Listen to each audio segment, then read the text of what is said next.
of heresy.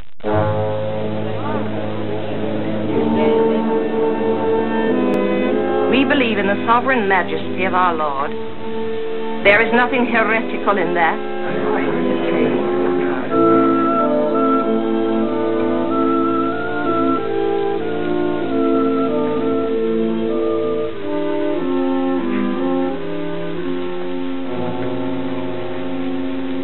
I'm worried, Anne. You're playing with fire. How do you mean? When Mr. Cotton spoke to you at Bracken's house, I don't think he had come just to pass the time. I think he was speaking for Winthrop. Really? But I wouldn't have thought Mr. Cotton was ever one to come and go Mr. Winthrop beck and call. He's got a mind of his own, Will.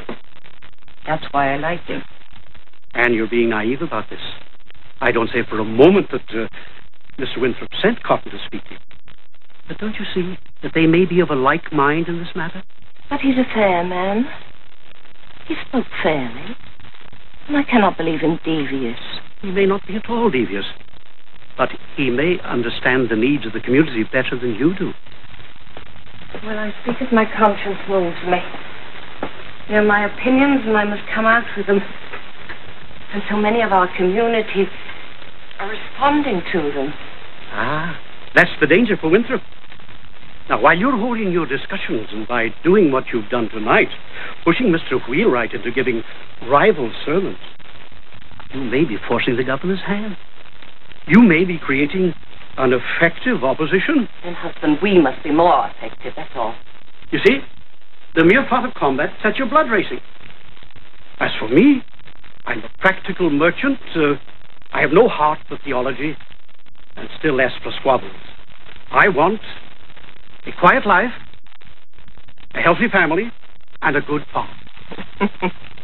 Will, you're a good husband. But you've no fight in you. I leave fighting to the women folk.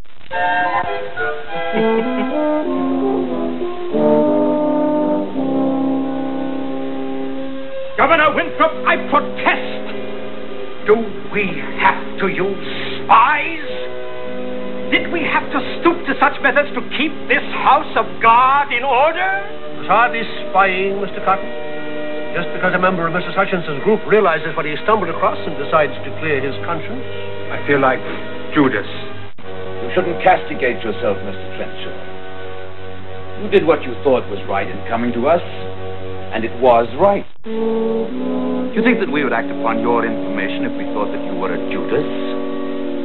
You saved the colony from sedition. You should be proud of yourself.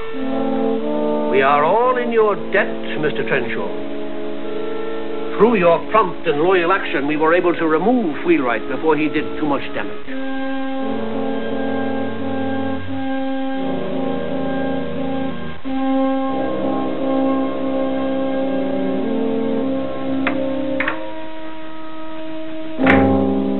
Crenshaw comes to us with news of Wheelwright's supposed sedition. Supposed sedition? It was sedition. And the court found it so. Wheelwright is to leave Boston at once. Are we that afraid of dissension? Dissension? We are faced with a possible insurrection. On what do you base that? The account of further meetings at Mrs. Hutchinson's house from Mr. Crenshaw.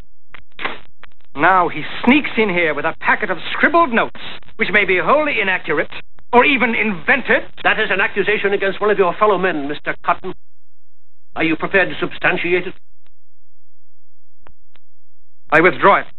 But the very fact that he took them down in the first place suggests to me he was simply doing his duty.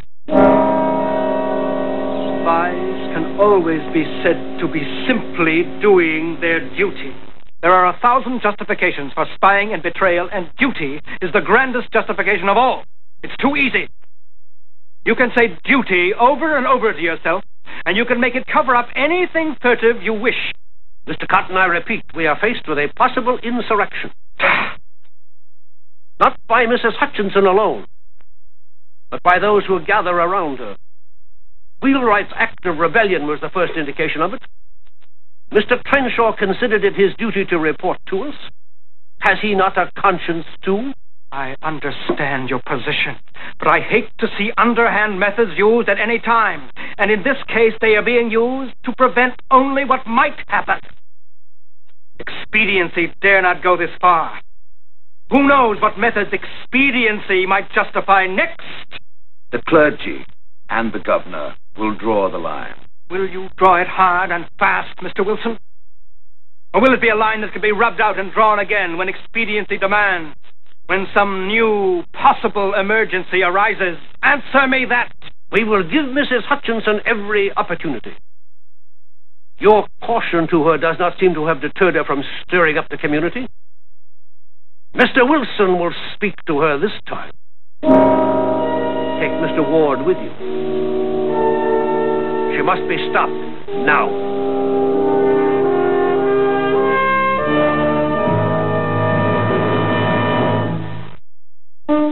Be careful what you do with that sheet, Bridget. We don't want water all over. Mother, may I ask you a question? What is it, my dear? Are you being disobedient to Mr. Wilson? Now, don't tell me Governor Winthrop sent you to me, too. My dear, I have a disagreement with Mr. Wilson. But we are taught to obey our elders. You expect us to obey you. Does not Mr. Wilson expect you to obey him in the same way? Yes, he does, my dear. And in that he's mistaken. Now, I expect you children to obey me because you're too young to know your own minds. Too inexperienced to know what will happen if you do something that goes amiss. But I am an adult. And in a congregation, harder, my dear, adults must exercise their own judgment and accept the responsibility when it goes wrong. But Governor Winthrop expects you to obey Mr. Wilson, doesn't he? Then Governor Winthrop is confused in his authority. Ring harder, my dear. We obey our governor because we've elected him of our own free will to execute the welfare of the colony. He sees to it that we survive here in Massachusetts. And we obey our governor because we need to survive. But Mr. Wilson thinks he controls our spiritual welfare. And that we will perish spiritually unless we obey him as we obey the governor. That's right, my dear. The fact is the two things don't follow at all. How are we to know when Mr. Wilson's right and when he's wrong? You will learn as you grow older that... Oh! May we speak with you, Mrs. Hutchinson? Indeed you may, Mr. Wilson. It is not customary to discuss matters of church discipline with wet sheets flapping in the face of God's chosen ministers. Mr. Wilson, you have your congregation to look after. I have my family's washing to see to. And if I'm to face a barrage of questions from you, I prefer to do it on my own ground with my own handiwork blowing all about me. Bridget? Very well. Mrs. Hutchinson, you must guess why I come to you. Indeed, I'll not guess. You must tell me. I want to hear from your own lips what you hold against all the ministers. I am not against all the ministers. I have long followed Mr. Cotton's preaching and been much drawn to it. You are in no doubt about that. I've argued it enough in our church. Yes, your interruption of my sermons has become almost a Sunday ritual. Yet these displays of public temperament do not tell everything. And what more should there be? You meet in private with many followers. We do not have the benefit of participating in these discussions. Perhaps there is something more that we should know, if only to clarify your position for ourselves. The meetings are not secretive. My position is plain. You emphasize ritual and good works, and I do not think God can be bought in that manner. You make everything seem so simple and innocuous. But the fact is that on the basis of a simple difference of opinion, you have thought fit to set up a faction. You are disturbing the public order. That never can be tolerated. Nor is it my duty to suppress it. That is the province of the governor, as it was in the case with Mr. Wheelwright. Are you threatening me? Mrs. Hutchinson, you say that a bit too eagerly. You'd like us to threaten you, wouldn't you? I think that's very unfair. Is it really? After all, if what you say is really true, that you believe salvation to depend upon God's unprompted will, then it shouldn't matter to you in the least what the clergy say. They cannot affect anything. The fact is, Mrs. Hutchinson, that even in terms of your own theological persuasion, your behavior is inconsistent. I think that you enjoy strife for its own sake. Most women are content to obey their husbands and generally keep their place. You, on the other